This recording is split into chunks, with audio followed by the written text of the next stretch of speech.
Bab 521. Kakak sepupu. Sebuah cahaya pedang lain melintas. Cahaya pedang itu secepat kilat, melewati tangan raksasa di atas kepala Jesse Lu. Ses. Di bawah tatapan keheranan Jesse Lu, tangan raksasa itu langsung terbelah dua, darahnya memancar keluar. Sebuah suara jeritan bergema di lokasi. Semua manusia pohon berhenti berkelahi dan melihat ke arah ini dengan terkejut. Nadendra Ling adalah master alam bangsawan tingkat ke-6. Bagi seorang master setingkatnya, jangankan telapak tangan, bahkan jika seluruh lengan putus pun akan langsung tumbuh lagi. Tetapi pada saat ini, dia dengan ngeri menemukan bahwa tidak peduli bagaimana dia mendesak, telapak tangan itu tidak dapat tumbuh lagi. Tidak hanya itu, masih ada kekuatan mengerikan yang mengikis di bagian telapak tangan yang putus itu. Melihat adegan ini, Jesse Lu sangat gembira dan berbalik untuk melihat, warrior yang tadinya masih duduk di tanah sudah berdiri, dan yang ada di tangan warrior yang adalah sarung pedang kuno Kaisar Pedang. "Akhirnya kamu bangun," kata Jesse Lu dengan gembira. Warrior yang mengangguk, lalu berkata, "Terima kasih banyak sebelumnya." Dia berada pada saat kritis sebelumnya. Jika sampai diganggu oleh pria berjubah merah ini, akibatnya tidak terbayangkan. Untuk apa begitu sungkan? Jesse Lu tersenyum dan berkata, "Kamu telah menyelamatkanku berkali-kali, aku hanya menyelamatkanmu sekali." Warrior yang tersenyum dan berkata, "Oke. Selanjutnya serahkan padaku saja." Jiwa pedang tingkat ke-9, jiwa pedang tingkat ke-9, kamu adalah warrior yang. Pada saat ini, pria berjubah merah tiba-tiba melihat ke arah warrior yang, matanya sangat syok. Dia tidak asing dengan warrior yang, ini adalah tuannya, juga merupakan musuh bebuyutan Julian Luo. Hanya saja dia tidak menyangka kalau warrior yang benar-benar sudah mencapai jiwa pedang tingkat ke-9. Jiwa pedang tingkat ke-9.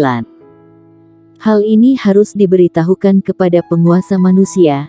Jika tidak, penguasa manusia kemungkinan besar akan tertangkap basah oleh warrior yang di kemudian hari. Memikirkan hal ini, Nadendra Ling tidak menunggu jawaban warrior yang, dan segera mengayunkan tangan kirinya ke depan. Sebuah celah ruang muncul di depannya. Begitu dia ingin memasuki celah ruang ini, 4 cahaya pedang muncul di depannya. Nadendra Ling terkejut, sudah terlambat untuk memasuki celah ruang saat ini. Bagaimanapun juga itu adalah master alam bangsawan tingkat ke-6, responnya tidak lambat, dengan segera menyerah untuk memasuki celah ruang. Sebagai gantinya, dia menjulurkan tangan kirinya dan mengerahkan penjara ruang. 4 cahaya pedang itu dipenjara oleh penjara ruang, tetapi hanya untuk sesaat. 4 cahaya pedang langsung menghancurkan penghalang ruang, dan kemudian di bawah mata semua orang, satu persatu menusuk ke dada Nadendra Ling yang masih belum sempat bereaksi. Kamu sudah. Nadendra Ling memandang warrior yang dengan ngeri, seolah dia ingin mengatakan sesuatu, tetapi dia tidak punya kesempatan. Di bawah kendali warrior yang, jiwa pedang di dalam tubuhnya meledak tiba-tiba, langsung menghancurkan organ dalamnya, menyebabkan dia segera menutup mata dan mulutnya. Semua orang tercengang, master alam bangsawan tingkat ke-5 mati begitu saja. Siska Yin melirik warrior yang sambil berpikir. Vita Mo melirik warrior yang, matanya dipenuhi rasa terkejut dan takut yang tidak ditutup-tutupi. Mata Jesse Lu berkilat penuh kegembiraan. Sorot mata Desmond Seng dan manusia pohon lainnya penuh dengan warna yang luar biasa. Bukankah manusia di depan mereka ini adalah alam spiritual? Bagaimana dia bisa membunuh Nadendra Ling yang sudah menjadi alam bangsawan tingkat ke-6 dengan sebilah pedang? Juga, warrior yang Orang di hadapan mereka ini adalah kaisar pedang yang ada di dunia manusia. Tangan kanan warrior yang melambai, tubuh pria berjubah merah disimpan ke dalam ruang sarung pedang kuno, lalu matanya menatap 5 orang berjubah hitam di samping. 5 pria berbaju hitam sudah berniat mundur ketika Nadendra Ling mengungkapkan identitas warrior yang nama dan reputasi sangat penting. Meskipun warrior yang hanya alam spiritual, bukan rahasia lagi bahwa dia bisa membunuh master alam bangsawan. Dan pihak lain membunuh Nadendra Ling yang sudah berada di tingkat alam bangsawan tingkat ke-6 dengan pedang di depan mereka. Mana berani mereka tetap tinggal di sini. Tapi ingin lari, juga sudah terlambat. Di bawah kendali Siskayin, 5 penjaga armor emas yang mereka tahan mulai menahan mereka secara bergantian. Dengan 5 penjaga armor emas yang menahan, 4 buah senjata dao milik warrior yang berubah menjadi 4 cahaya pedang dan melewatinya terus-menerus. Dalam waktu kurang dari beberapa saat, 5 orang berjubah hitam itu sudah dipenggal. Warrior yang tidak menerima tubuh 5 orang berjubah hitam ini karena terlalu sampah. Desmond Seng, kemana kamu? Pada saat ini, Jihan Su di samping tiba-tiba berteriak, dan kemudian dia bergerak dan berhenti di depan Desmond Seng. Pada saat yang sama, manusia pohon dari suku Aucuba juga dengan cepat mengepung suku Akasia. Jihan Su, apakah kamu benar-benar ingin berperang hingga mati semua? Desmond Seng berkata dengan sungguh-sungguh. Berperang hingga mati. Jihan Su mencibir dan berkata, Desmond Seng, apakah menurutmu suku Akasia kamu masih mampu berperang hingga mati melawan kami? Suku Akasia. Pada saat ini, Jenny Su tiba-tiba berkata, jika kalian hanya ingin memperebutkan tahta, bagaimanapun juga itu hanya masalah internal suku manusia pohon kita. Tapi sekarang kalian berkomplot dengan pendekar hitam klan manusia untuk menghadapi suku manusia pohon kita. Apa suku Akasia kalian sudah melupakan ajaran leluhur? Berkomplot dengan manusia. Desmond Seng tertawa, lalu menunjuk warrior yang dan berkata, Jenny Su, bukankah suku Aucuba kamu yang berkomplot dengan manusia? Sudahlah. Pemenangnya adalah raja dan yang kalah adalah penjahat. Sekarang suku Akasiaku telah gagal, tapi itu tidak berarti suku Akasia akan diam saja dibantai oleh suku Aucuba kalian. Keadaan paling buruk, kita kalah bersama. Jenny Su melirik warrior yang bertiga, merenung sejenak, dan kemudian berkata, dengarkan kalian para manusia pohon suku Akasia. Aku tahu bahwa kalian hanya ditipu oleh Desmond Seng untuk membuat masalah. Gandhi Wang, Raja Pohon baru saja kembali ke pelukan langit dan bumi. Aku tidak ingin membuat banyak pembunuhan.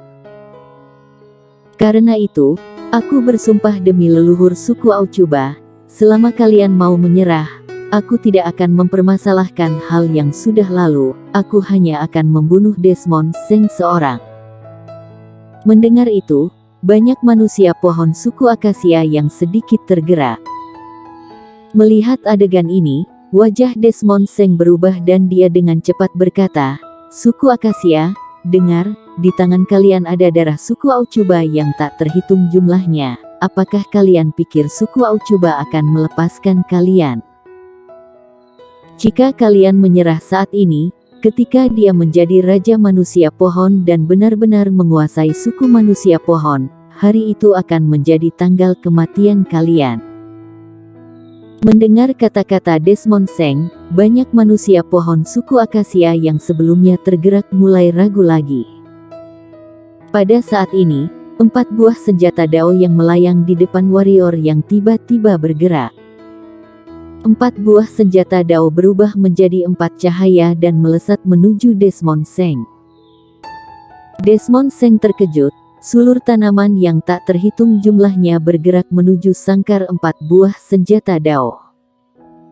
Namun sulur tanaman ini tidak bisa menghentikan 4 buah senjata Dao Warrior yang di bawah 4 buah senjata Dao yang tajam, hampir tidak ada rintangan, dan sulur tanaman itu pun berubah menjadi potongan yang tak terhitung banyaknya.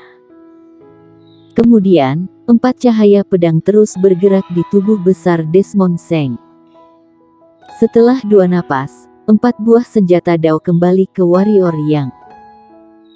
Mata besar Desmond Seng menatap Warrior yang lekat-lekat, dengan kedengkian yang tak ada habisnya dan kepanikan yang tak ada habisnya di matanya. Setelah 2 napas lagi, Desmond Seng meledak di mata semua orang dengan suara boom yang tiba-tiba. Warrior yang melirik manusia pohon suku akasia yang matanya penuh kengerian, lalu berkata kepada Jenny Su yang masih kaget di sampingnya, "Nona Jenny Su, kamu bisa membujuk mereka untuk menyerah sekarang. Aku pikir mereka seharusnya tidak punya pemikiran lain lagi." Warrior yang merasa bahwa dia telah mendapat bantuan dari suku Aucuba, jadi dia harus berkontribusi sedikit, apalagi masih ada sedikit rasa bersalah di hatinya. Jenny Su melirik Warrior yang, tetapi sangat disayangkan Warrior yang mengenakan jubah, jadi dia tidak bisa melihat muka Warrior yang. Dia berkata, "Terima kasih." Warrior yang mengangguk, lalu minggir. Siska Yin melirik Warrior yang sambil berpikir. Dia tahu bahwa sejak saat itu, Warrior yang benar-benar akan terbang ke langit. Era Kaisar Pedang benar-benar akan datang. Warrior yang, apakah sekarang kamu sudah mencapai alam bangsawan? Jessie Lu berlari ke arah Warrior yang dan bertanya dengan penuh semangat. Mungkin karena terlalu bersemangat, atau mungkin karena alasan lain, Jessie Lu tidak lagi memanggil Warrior yang dengan panggilan Ye Yang. Warrior yang tidak menjawab pertanyaan Jessie Lu, hanya tersenyum, lalu melirik Vita Mo di samping, dan berkata, "Nona Mo, mari kita bicara." Tubuh Vita Mo menegang. Melihat kondisi Vita Mo, Jessie Lu dengan cepat berkata, "Vita, jangan khawatir. Meskipun dia terkadang jahat, dia tidak akan pernah memprovokasi orang lain. Dia tidak akan membunuhmu." Mulut Warrior yang berkedut. Vita Mo tersenyum dan mengangguk.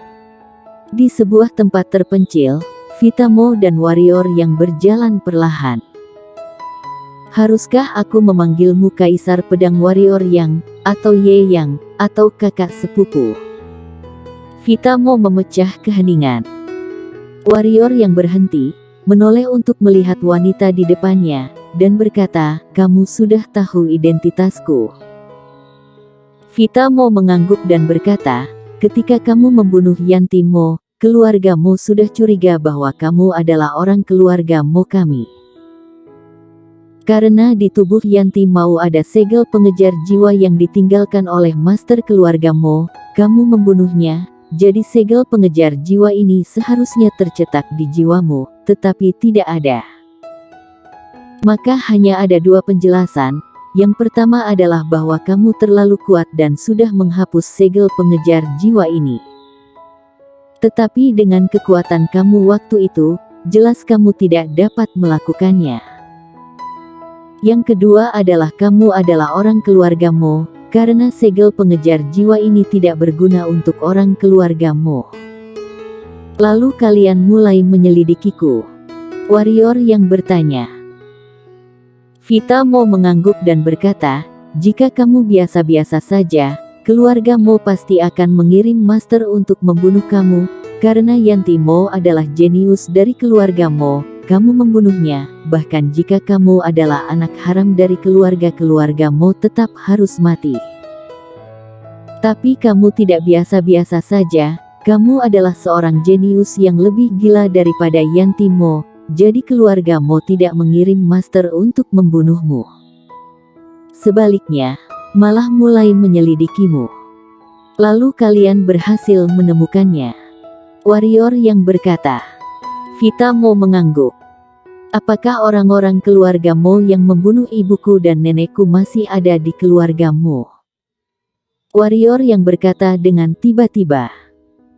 Kelopak mata Vita Mo berkedut beberapa saat sebelum dia berkata, "Ya, kekuasaan mereka sangat besar di keluarga Mo." Warrior yang mengangguk dan berkata, "Kembalilah ke keluarga Mo, peninggalan pendekar suci. Dengan kekuatanmu, kamu mungkin tidak akan dapat kembali jika pergi. Meski benda di dalamnya bagus, tetapi kamu harus melakukannya sesuai dengan kekuatanmu." Selesai berbicara, warrior yang berbalik dan pergi. "Kamu tidak mau kembali untuk menengok keluargamu?" Vita Mo tiba-tiba berkata. Warrior yang berhenti dan berkata, "Aku akan pergi.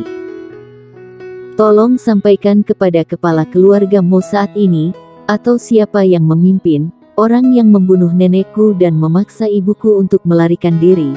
Tidak peduli apa status mereka di keluarga Mo saat ini, aku ingin mereka membayarnya." "Oh ya, apa sekarang keluarga Mo telah bernaung ke Julian Luo?" Vita Mo terkejut, dan kemudian berkata, "Belum, Julian Luo mengirim seseorang untuk menghubungi kami, tapi terjadi perbedaan antara para tetua di dalam keluarga. Sayang sekali. Alangkah baiknya jika kalian bernaung di bawah Julian Luo, dengan begitu aku akan punya alasan untuk memusnahkan keluarga Mo." Setelah warrior yang mengatakan ini, tubuhnya bergerak dan langsung menghilang di tempat. Mendengar apa yang dikatakan warrior yang, Vita Mo gemetar. Dia tahu bahwa warrior yang tidak bercanda, juga tidak mengintimidasinya. Warrior yang benar-benar berpikir seperti itu dan berencana melakukannya. Tentu saja, yang paling penting adalah dia merasa bahwa kata-kata warrior yang bukanlah omong kosong, dia pasti bisa melakukannya. Bahkan jika dia tidak dapat melakukannya sekarang, tapi pasti dapat melakukannya di masa depan, dan waktunya tidak lama lagi. Warrior yang adalah orang keluarga Mo, bagi keluarga Mo, entah ini berkah atau bencana. Bersambung.